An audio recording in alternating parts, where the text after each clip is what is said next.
Un cordial saludo, pues el tema correspondiente para esta explicación espero les sirve también mucho. Tiene que ver con los indicadores financieros. Los indicadores financieros son un complemento ideal para poder ayudar a la toma de decisiones. Una vez tengamos los estados financieros, el estado de resultados integral, el estado de situación financiera, es muy importante hacer el análisis vertical, también análisis horizontal, pero muy importante también es hacer unos indicadores financieros, de tal manera que podamos complementar la información correcta para la toma de decisiones. En este caso tenemos indicadores de liquidez, indicadores de actividad, de endeudamiento y de rentabilidad. Los vamos a utilizar de acuerdo pues a la información que tengamos. El indicador de liquidez pues quiere determinar cómo está la empresa en cuanto a sus obligaciones y cuánto dinero le queda para poder seguir realizando su labor, su objeto social. El de actividad, cómo está la parte de las ventas, es decir, cómo estamos rotando la mercancía, cómo está la actividad de la empresa en cuanto a la parte de su objeto social. De endeudamiento, pues si tenemos capacidad de endeudarnos, si nos pueden hacer más crédito los proveedores, los bancos, en fin. Y los de rentabilidad, pues qué tan óptima es la utilidad de la empresa frente a las ventas, frente a los activos. Entonces eso es lo que vamos a ver en el día de hoy.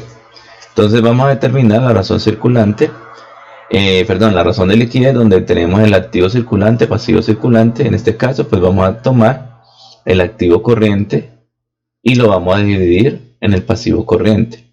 Entonces me vengo acá al estado de situación financiera y determino que el activo corriente son 13.951.332. Entonces puedo venir acá y copiar, después de que ustedes lo tengan allá, copio la cifra, ¿cierto? Y la voy a dividir en el pasivo circulante. En este caso pues pasivo corriente. Recuerden que el activo corriente son los dineros que se convierten rápidamente en efectivo en menos de un año, y el pasivo corriente las deudas que toca cancelar en menos de un año. Entonces ahí hacemos la división. En este caso nos dio 1,28, ¿cierto? 1,28 fue el resultado de hacer esa operación. Entonces, ¿cómo se interpreta? En este caso, la razón de liquidez de la empresa XYZ, que en este caso es la que estamos trabajando, tiene un indicador de liquidez del 1,28. ¿Sí? 1,28. Entonces, ¿qué quiere decir esto? Que por cada peso que la empresa debe, tiene 1,28 para responder. ¿Sí? Es decir, todavía pagando sus obligaciones a corto plazo, la empresa cuenta con qué cubrirlas esas obligaciones, es decir, con lo que tiene en activo corriente. Puede cubrir sus obligaciones corrientes sin ningún problema porque tiene 1,28. Lo ideal sería obviamente que nos diera 2,5, pero eso depende pues obviamente de los pasivos y de los activos de cada empresa. ¿Sí? Entonces así se interpreta que por cada peso que debo, la empresa tiene para responder con 1,28. Es un indicador, pues no es lo mejor, pues de ya que nos hubiese dado 1,1 por cada peso que debo, tengo 1 para responder, ya es complicado. La idea es que sea 1,5, 1,8. Ya ustedes como gerentes o dueños de las empresas ponen sus propios límites de acuerdo a lo que quieran lograr. Aquí tenemos otro que es la prueba de ácida, también muy conocida, que es la misma fórmula anterior, sino que aquí quitamos los inventarios. Es decir, que no dependamos de los inventarios, o sea, de las ventas como tal, para poder cubrir nuestras obligaciones. ¿Qué pasaría si no vendemos y si aún tenemos esa capacidad de cubrir nuestras obligaciones? Entonces, sería el mismo activo corriente, 13.951, pero ahora le restaríamos los inventarios. Entonces aquí tenemos inventarios 4.637.332. Nos quedaría 9.284.000 y el pasivo circulante pues sigue siendo el mismo, el pasivo corriente. En este caso esa operación pues ahí sí nos pone en alerta. ¿Por qué? Porque, ya lo agrando un poquito más para que ustedes lo puedan ver mejor. ¿Por qué? Porque fíjense que nos dio 0,85. Es decir, que por cada peso que debe la empresa, solo tiene 0,85 para responder sin vender. Es decir, que lo que tenemos en efectivo, lo que tenemos en equivalentes de efectivos, en bancos, en clientes, no es suficiente para poder cubrir las obligaciones. Entonces este es un análisis más profundo, porque repito, se llama prueba ácida precisamente porque es más severo y quitamos ya los inventarios. Eso digamos que son dos. Aquí también pueden hacer el capital de trabajo, que sería otro indicador de liquidez, donde cogemos el activo corriente y le restamos el pasivo corriente. Entonces, activos ya tenemos que es 13.951, le quitamos el pasivo, ¿sí? Y nos va a dar, bueno, que lo hice acá, 3.090.500, es decir, que la empresa todavía pagando sus obligaciones a corto plazo tiene con qué seguir desarrollando su objeto social. Eso son en cuanto a los indicadores de liquidez. Indicadores de actividad. Vamos a ver cómo está los indicadores de actividad de la empresa. Vamos a coger este periodo de cobro, cuentas por cobrar, ¿sí? Entonces venimos al estado de situación financiera. Tenemos unos deudores, que en este caso no tenemos deudores. Entonces digamos que en este caso pues esta fórmula no la podríamos utilizar porque no tenemos deudores en este ejercicio, ¿sí? En este ejercicio como tal en particular, porque no tenemos deudores, ¿sí? Pero digamos que fueran los deudores 1.000.000 de pesos. Listo. 1 millón. Y las ventas netas, eso sí lo saco del estado de situación financiera, 10 millones. Entonces el resultado sería 1 dividido en 10. Entonces, el periodo de cobro, cada cuánto estamos cobrando o cada cuánto nosotros hacemos el proceso de cobro en la empresa. Entonces cada 0,10, ¿sí? Días, meses, de acuerdo como esté estipulado dentro de la organización, ¿sí?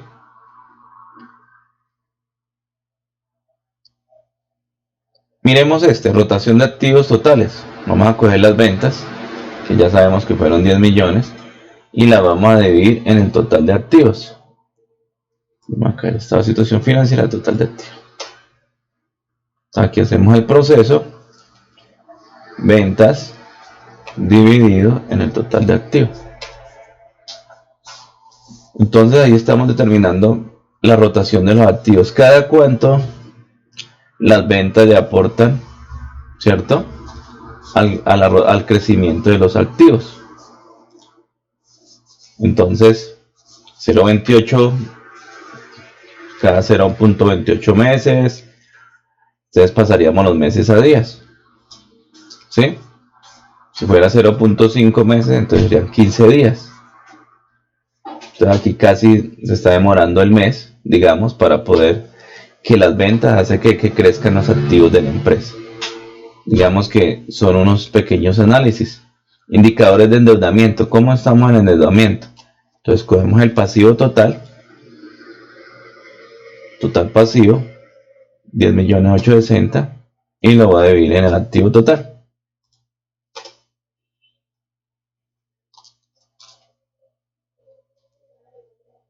Pasivo total dividido en activo total.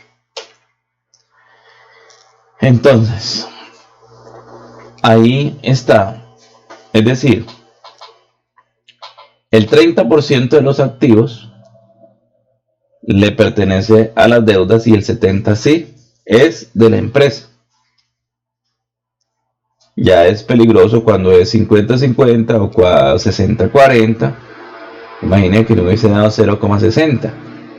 Entonces, del total de los activos de la empresa, el 60% ya son de los pasivos, o sea, a las personas o empresas que les debemos.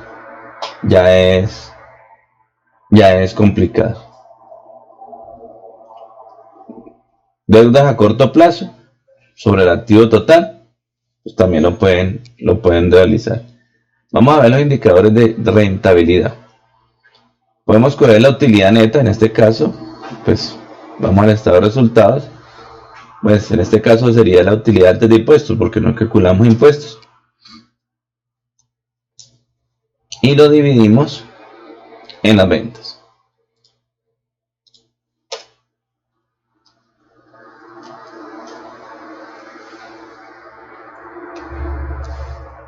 Entonces, ahí nos da el 11%. El margen de la utilidad de la empresa es del 11%, pues pasamos esto en porcentaje. Pues es un porcentaje de poco. De un total del 100% solo nos queda el 11%. ¿Sí? Así con cada uno. Vamos a coger la utilidad neta sobre el patrimonio.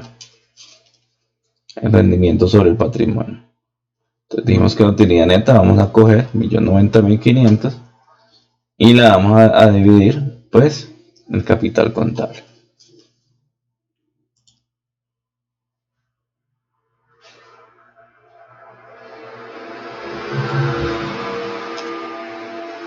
¿Qué tanto la utilidad está aportando para el crecimiento de la empresa? Un 4%. Realmente es poco, ¿cierto? Rendimiento sobre el patrimonio es poco. Entonces, son unos pequeños tips sobre cómo trabajar los indicadores. Repito, lo más importante es que esto ayude a la toma de decisiones. Entonces, a partir de estos indicadores, más análisis vertical, análisis horizontal, que yo le haya hecho a la empresa, yo empiezo a tomar y a dar recomendaciones. En este caso, digamos, teniendo esta primera de 1,28, pues una recomendación es que hay que disminuir los pasivos corrientes de tal manera que me permitan tener ahí un margen mayor para poder cubrir con esas obligaciones a corto plazo, tratar de irlas disminuyendo y en esa medida pues que el activo corriente aumente. Aquí pues obviamente es complicado porque repito, la empresa depende mucho de los inventarios para cubrir sus obligaciones. Recomendación: entonces poner a producir el dinero que haya de pronto en caja o en bancos, pues para que también le genere una rentabilidad, una utilidad y que pueda utilizarlo sin necesidad de que tener las ventas, unas ventas muy comprometidas todos los días para poder cubrir. Entonces, para que tengamos eso en cuenta. Capital de trabajo, pues está bien, pero entonces hay que mirar cuáles son los gastos de la empresa, porque 3.090.500 y los gastos en este periodo, pues mire todo lo que suman, 5 millones. Entonces, a pesar de que aquí nos dé positivo, hay que mirar también cuáles son los gastos mensuales de la empresa para poder cubrir y seguir desarrollando su objeto social, su desarrollo de la actividad. Esas son las recomendaciones que podemos ir haciendo. Bueno, entonces, muy buenas noches, espero que les sirva.